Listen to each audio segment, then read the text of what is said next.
We'll do it live. We'll do it live. George Washington posting. Sunday night George Washington posting. George Washington was a racist. George Washington was Hitler. You're like, no, he wasn't. He wasn't a racist. If you listen to, I don't know, Rush Limbaugh, and I told you, hey, Rush, I should call him the Rush Limbaugh show. Rush Limbaugh, George Washington was a racist. He'd say, no, he wasn't. He wasn't a racist. There's whole what do you call it? There's like a whole group of people connected with the Republican Party and Hillsdale College that go around explaining how George Washington wasn't a racist and how he, whatever. I didn't even want to repeat some of the stuff they said. It was like ridiculous. But anyway, when you look at the Naturalization Act, what does it mean to be an American? So this is the big question everybody has today. What does it mean to be a German? What does it mean to be Irish? What does it mean to be English? What does it mean to be Welsh? What does it mean to be Scottish? Can you come from Pakistan and then move to England and now you're English? According to the English government, you can. According to the German government, you can come from Nigeria or Turkey, and you can move to Berlin, and you're German now. You're just a German. They'll report you if you commit a crime. They'll report a German did it. I never believe. This is all alien to me, because when I was a kid, I knew what a German was, and I knew who the English were, and I knew who the Turks were, and I knew who the Africans were. So this is all very confusing now. And so there's a group of people with a vested interest in destroying ethnicity around the world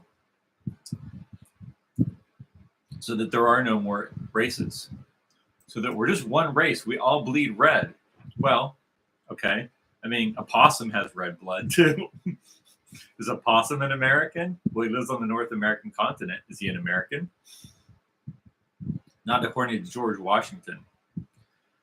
According to George Washington, an American is defined as a free white person. That's what an American is, according to George Washington. And the successive naturalization acts until 1870, which is when the Republicans got in charge and started redefining everything. The Republicans. And now we're all Republicans. Now we all vote Republican. And we're like, hey guys, can we not keep doing this? And like, what do you mean not doing this? And all the big Republicans are like, we're all backing Kamala Harris now. Is Kamala Harris an American? Is she an American? According to George Washington, she's not. But of course, we all know better than George Washington, right? What it means to be an American. We know better than George Washington. What does he know? What does George Washington know? So I'm looking at the Naturalization Act. The Naturalization Act of 1790 defined an American as a free white person. Is that the first one? I don't know. I don't have them in front of me. I have the Wikipedia explanation, but I have the actual act, the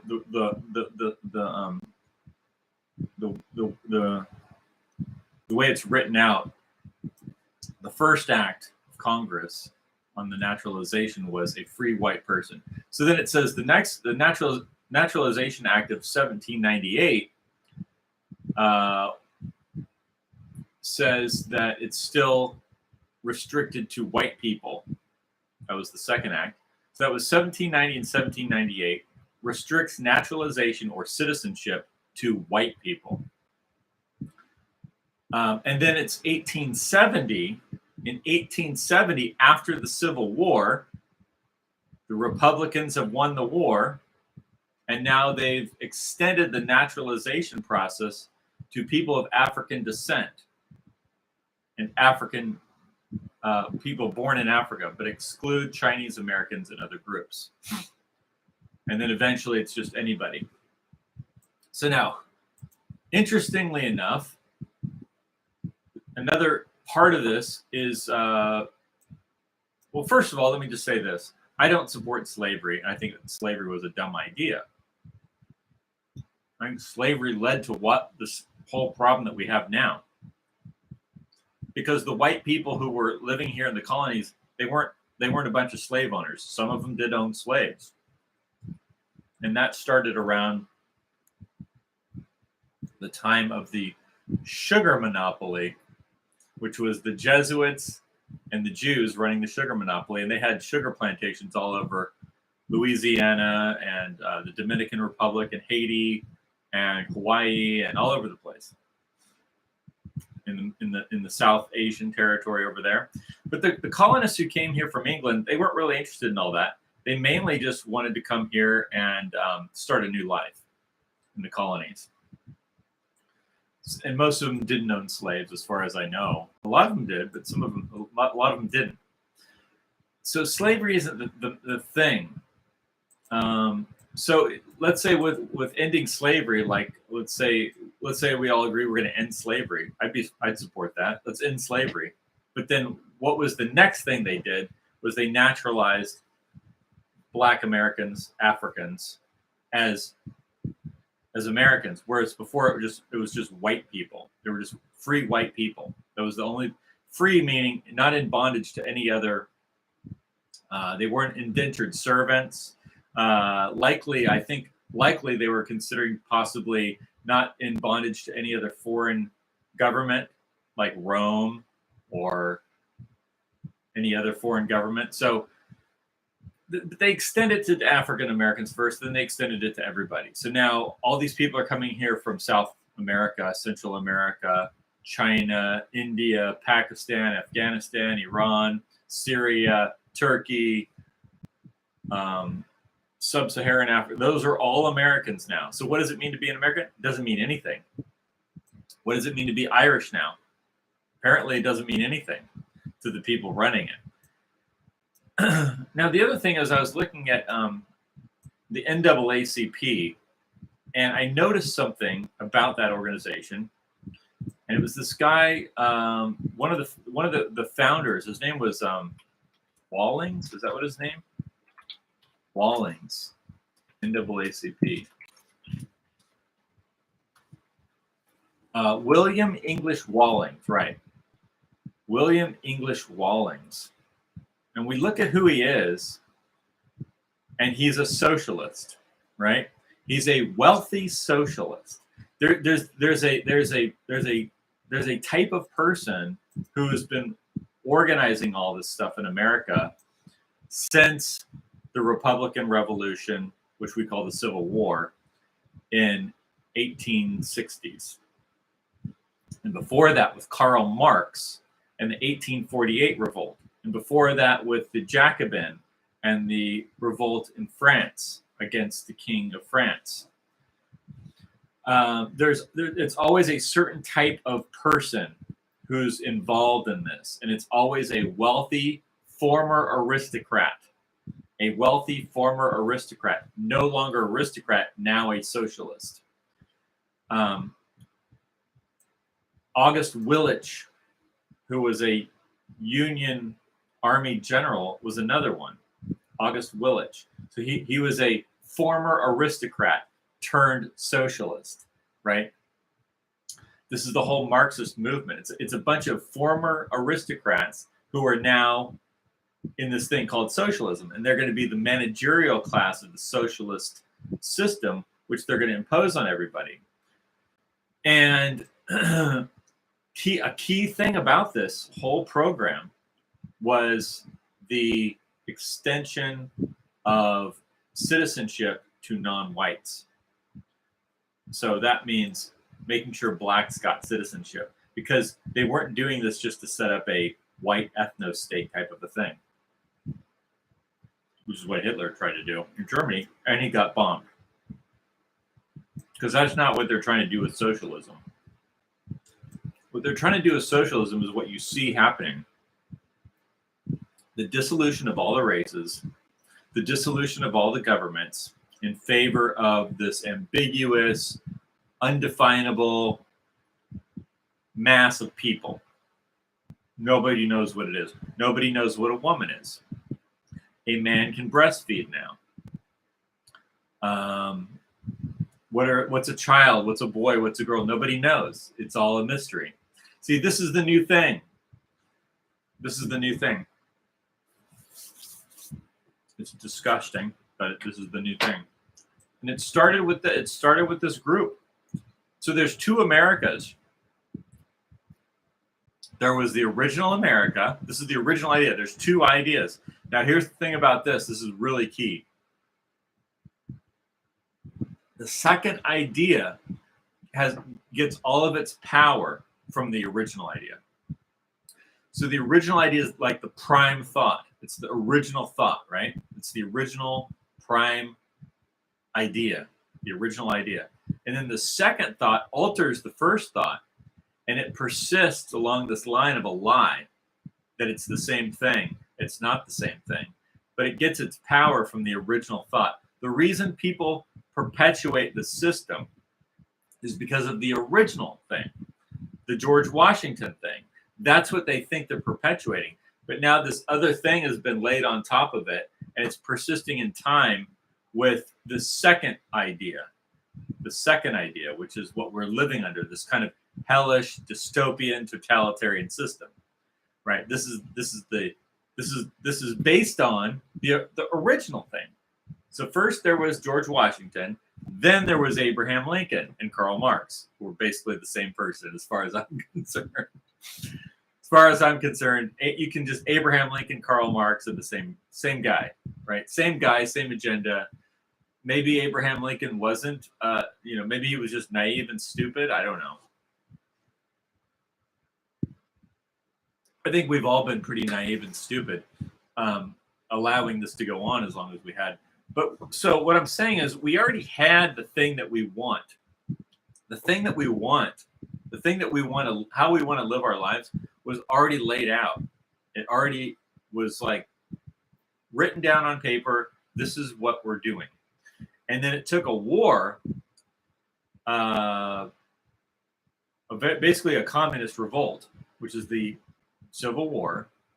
It's a communist revolt because Abraham Lincoln was a communist. Abraham Lincoln was a Marxist.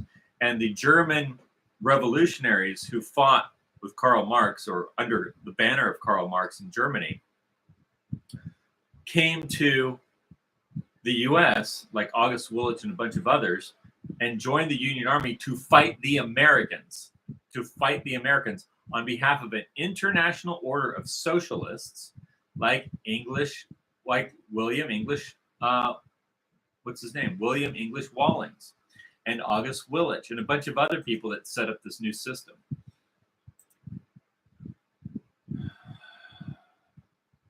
Why I think Lincoln was essentially a Marxist?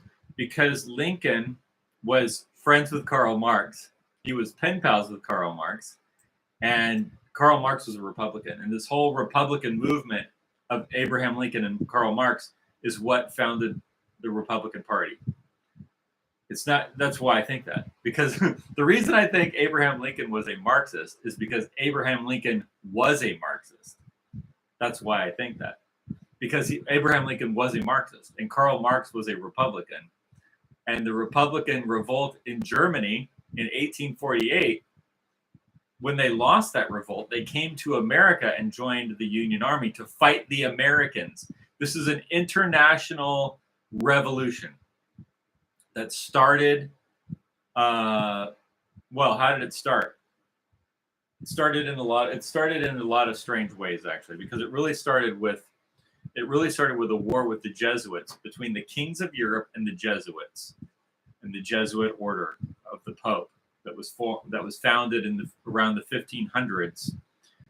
And then because the Lutherans, right? You remember Martin Luther was the German guy, and he started the Protestant Revolution. And then all these kings after Martin Luther started saying, well, we don't really need to be answering to the Pope.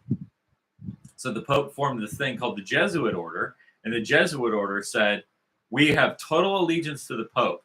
And this Jesuit order is now spreading all over the world, all over Asia, all over America, the North America, South America, Central America, all over the world, Mexico, all over the place. And they are setting up businesses that are bypassing the kings. So the kings revolt against this Jesuit order and start a war against the Jesuits. And then they force the Pope to dissolve the Jesuit order, right? So then the Pope's forced to dissolve the Jesuit order in 1773. In the summer of 1773, the Pope dissolves the Jesuit order. In December, the winter of 1773, at the Boston Harbor, a revolt starts in America.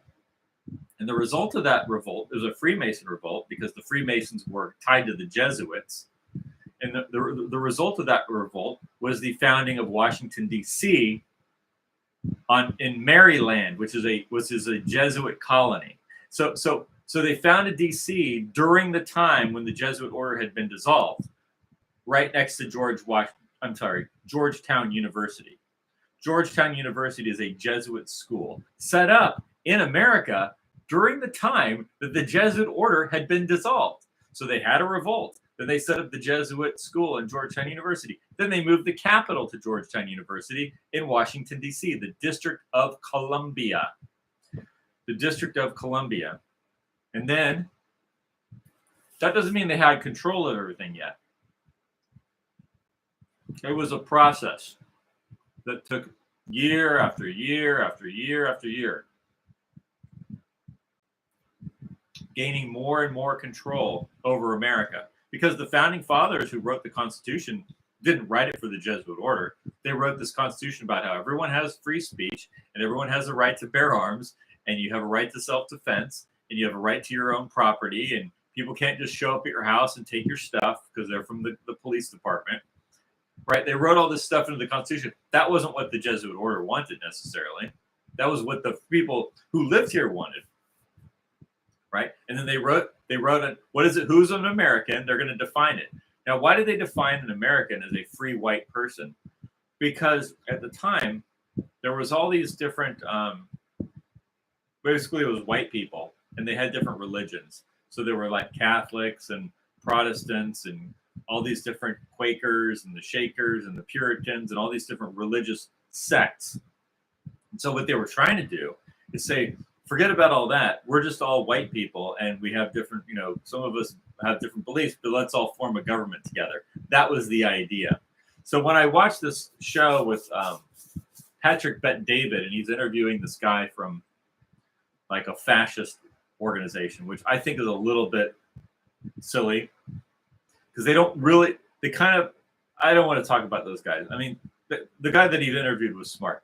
But so Patrick Bet-David was asking him, well, they said in the Constitution that you could be any religion, so that means you have to let people in from Muslim countries. That's not what that means. Just because there's freedom of religion in America doesn't mean that all these people that live in Muslim countries and that are a different race, that doesn't mean that they can come here and become Americans, according to George Washington. Now they can now because it was changed.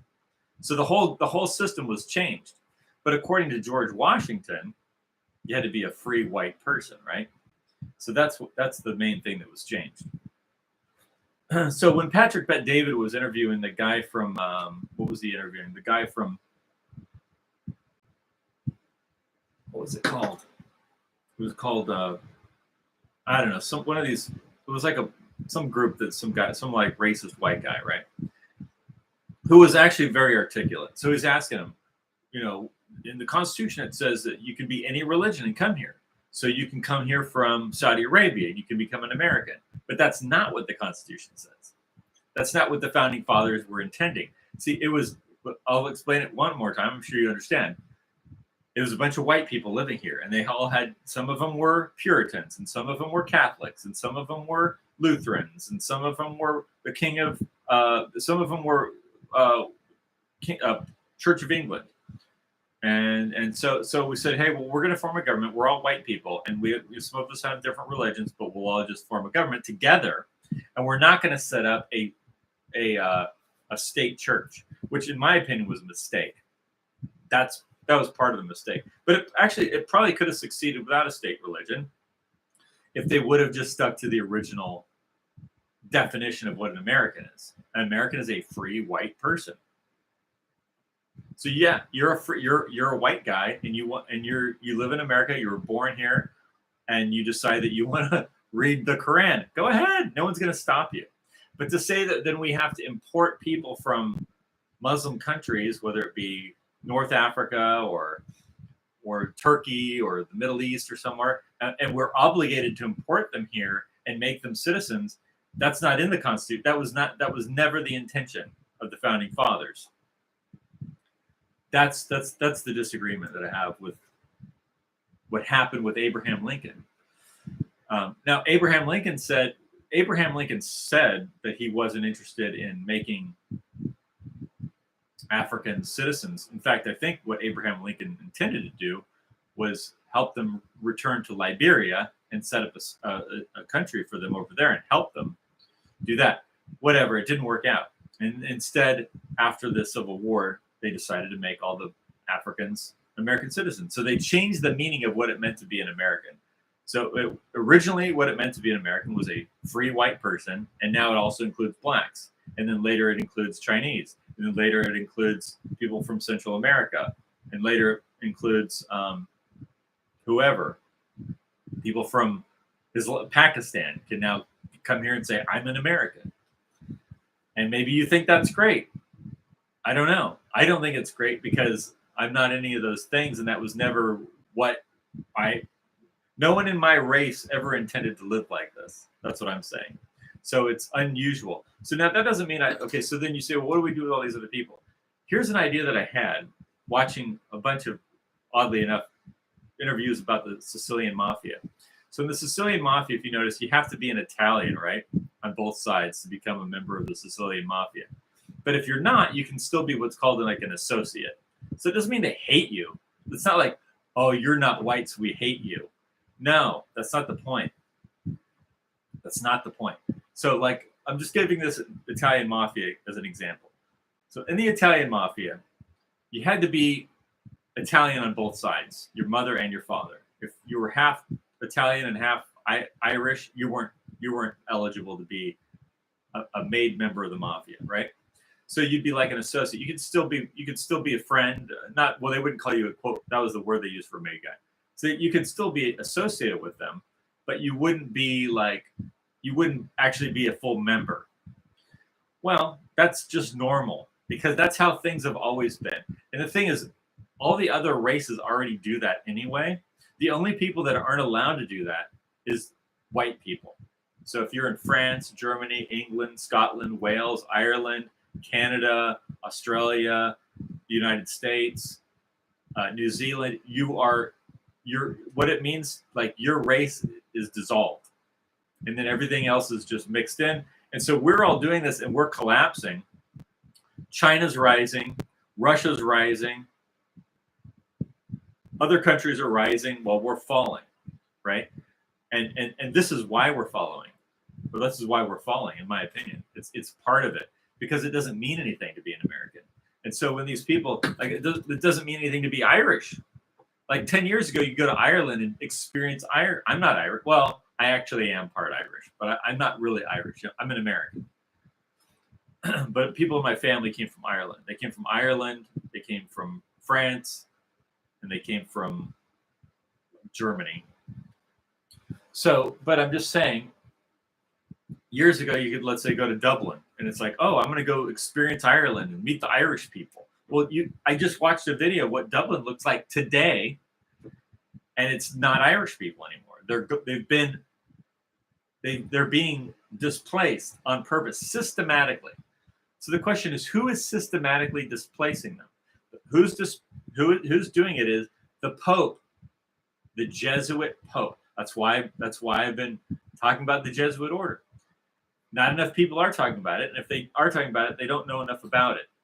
You know, Nick Fuentes, who I like, he talks about Israel constantly, or Stu Peters talks about Israel constantly. That's an important issue because here we are supporting this other foreign entity that's committing all these war crimes, and they're getting involved in our government, and they're setting up military bases all over the United States, and they're attacking our people, and they're running disinfo campaigns, and they're bribing our politicians. So there's a lot of stuff there to talk about, and I understand why they're just talking about that. But you also have the Pope, and he's pushing this crap in Europe all over the place and in America, and he was responsible for stealing the election with Joe Biden through the unions, because it's the Pope and the unions and the mafia, and they all work together, and they're going to do it. And Kamala Harris is a Jesuit.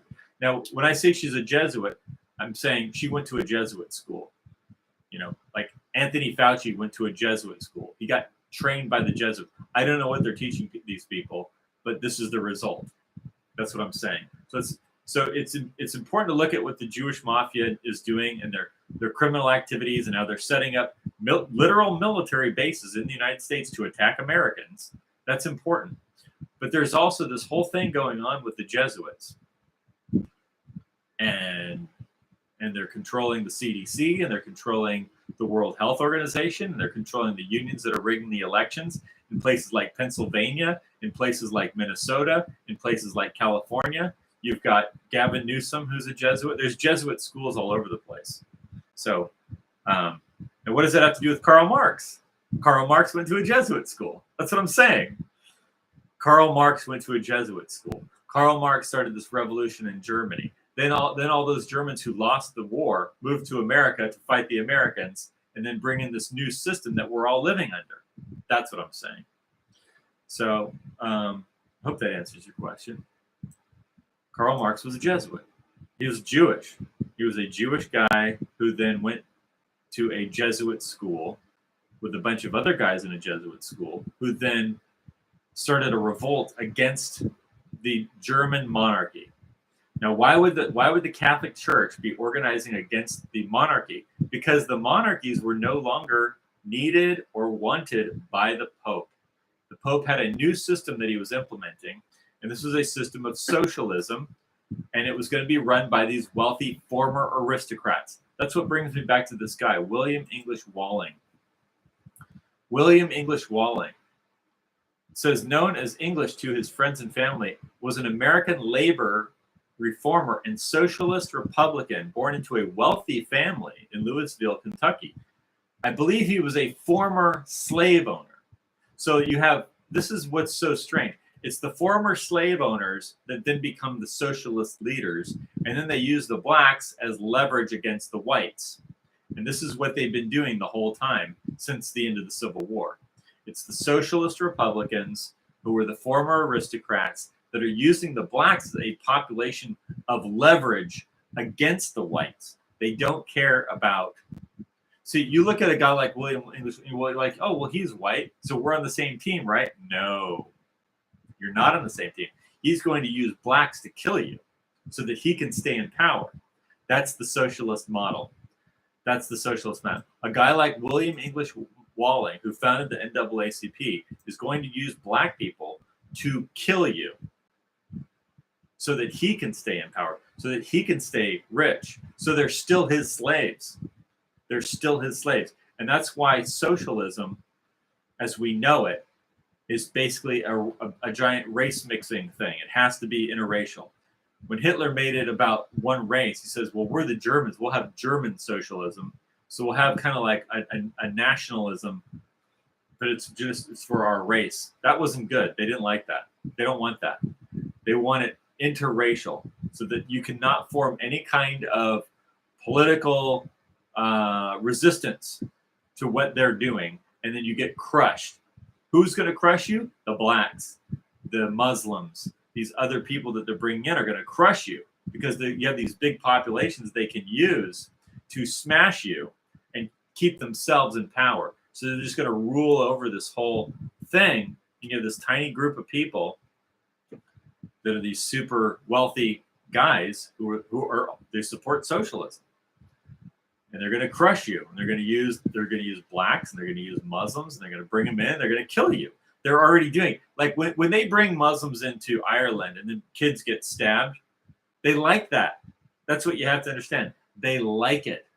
When they bring Muslims or people from Africa, like from Haiti right now, and they're eating your cats, Some lady just got arrested for eating a cat. Right? She's from Haiti, and this is happening today. Okay, the police find her. She's on your driveway, and your cat's dead, and she's literally eating it raw. Right? When this is going on, they like it because they want to kill you.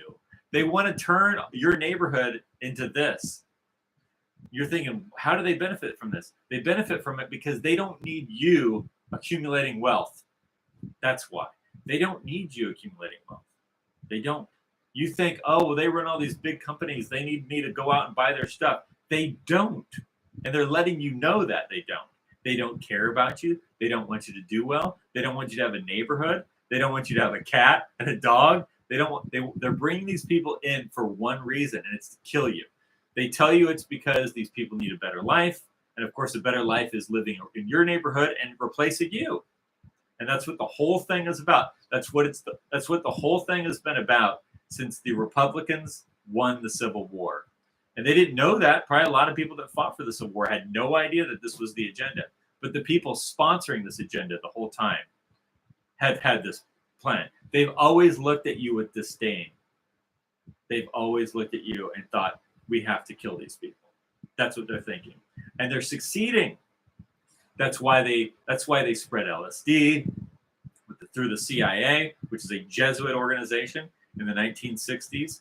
They developed LSD and they spread LSD with the MI6 and the CIA, and that's why they do that's why they come up with all these dangerous drugs. That's why when you go to the grocery store, 90% of your food is poison, right?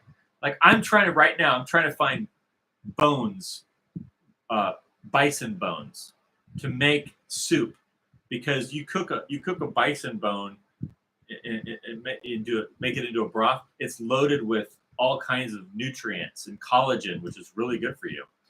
And but if you just go buy, let's say, stock soup at the bone broth or whatever at the grocery store, and you look at the ingredients, it's filled with poison. They add poison in it. They put ingredients in there that are poisonous. I can't remember what they all are. I'm sure I think some of them are things like canola oil and shit like that. That's going to make you sick, right? I want the bone marrow. You see, it's hard to find. But I'm just giving you an example, like Cheetos. Just go look at what people are buying. They're buying Cokes, Cheetos. They're buying their kids boxes of cereal loaded with sugar and weird chemicals. It's like, why is everyone insane? Why are people insane? Why is everybody obese? Why is everybody fat? Why is everybody crazy?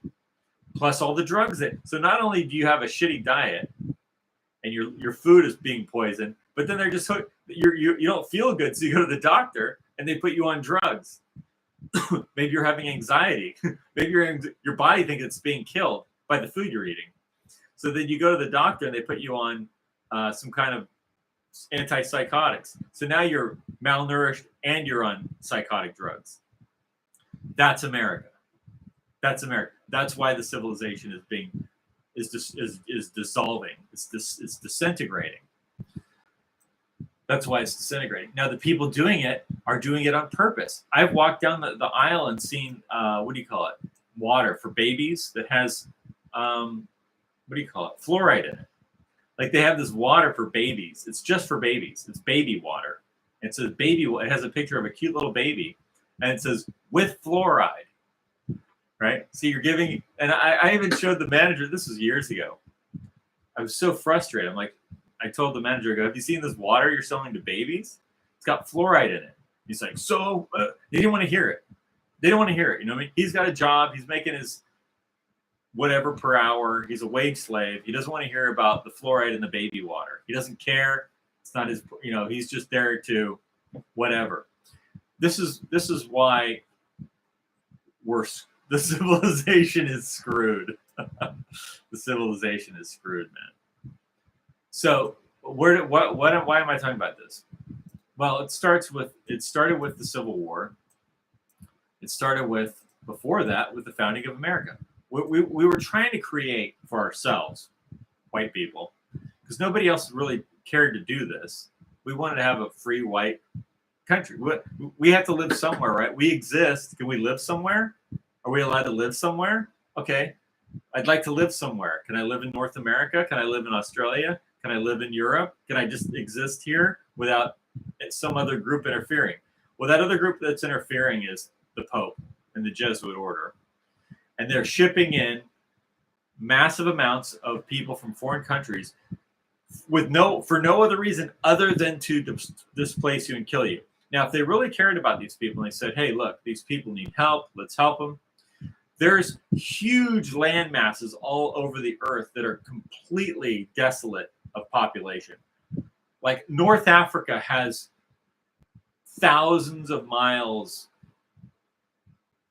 thousands of acres of land right along the coast with no people on it, where they could set up a pay, they've got all these electronic payment systems. They could set up a bank right there on the coast and just bring everybody to North Africa right along the coast and ship things in and have a huge economy booming right there. But they won't do that because that's not the plan. The plan is to kill you if you live in Europe, if you live in Ireland, if you live in England, if you live in Scotland or Germany or France or Norway or Denmark.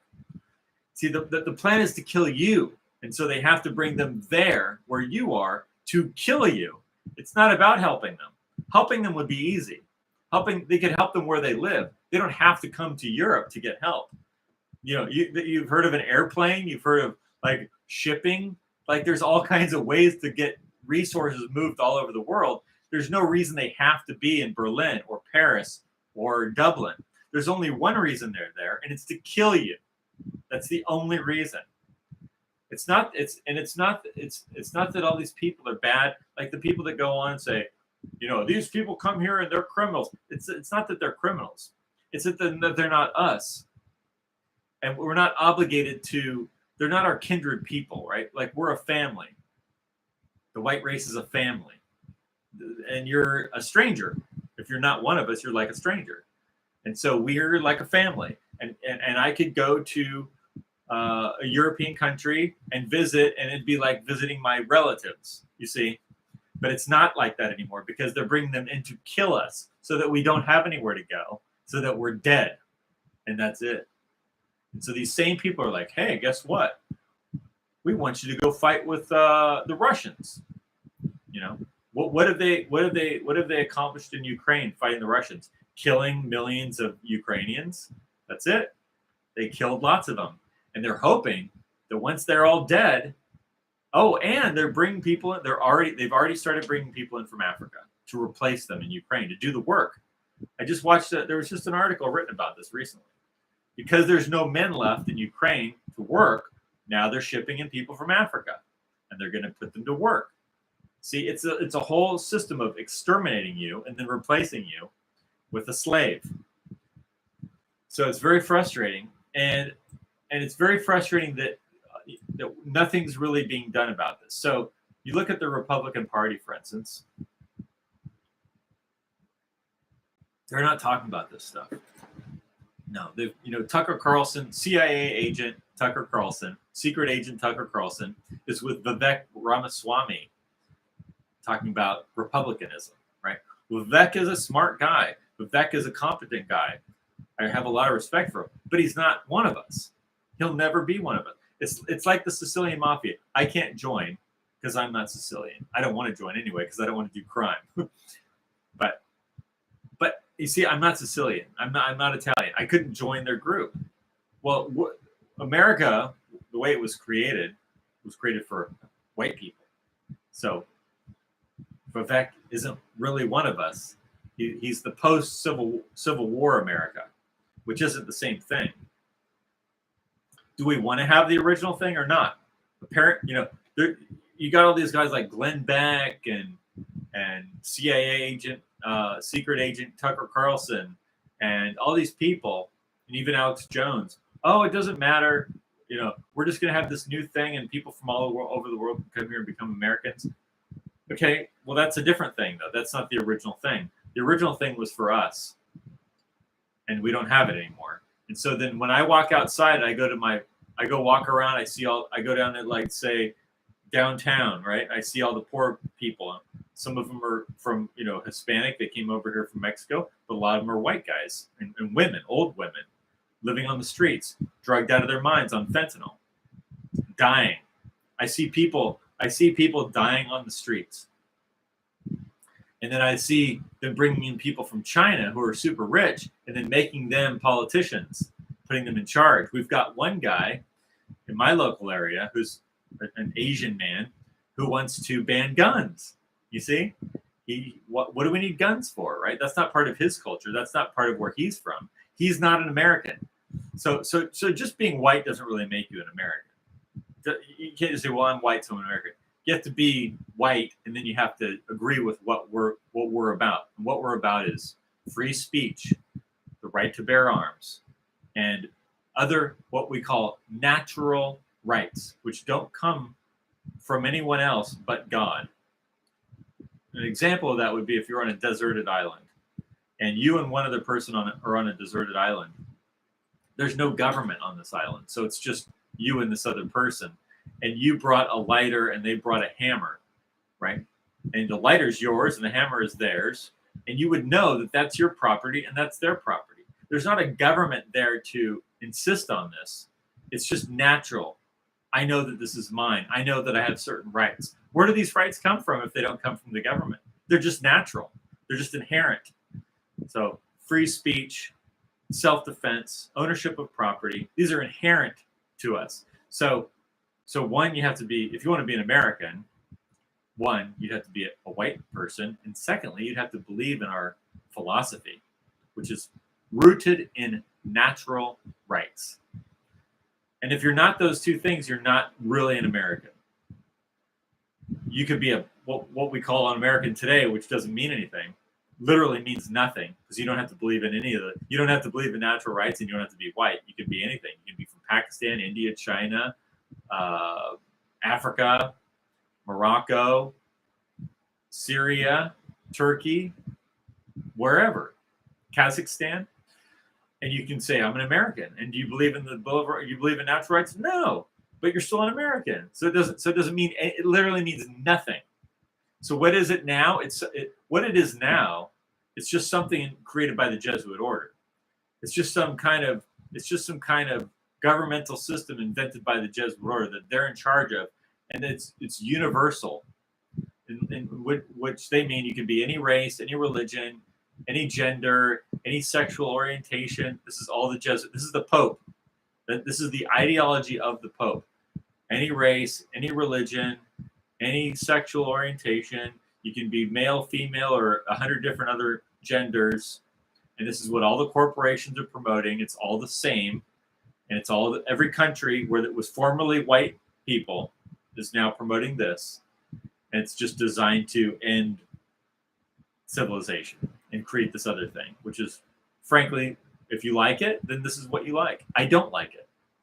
So just like the Italians had this thing called Cosa Nostra, which means our thing, we had this thing, which was our thing for the white people. And it's called our thing, and it was called America. And you could become one of us, and you could, if you're one of us, we'd allow you to come in, as long as you believe in what we believe in. The problem is they didn't really codify that thoroughly enough. They should have codified it more thoroughly. All they did was they codified it with the Bill of Rights and the Constitution.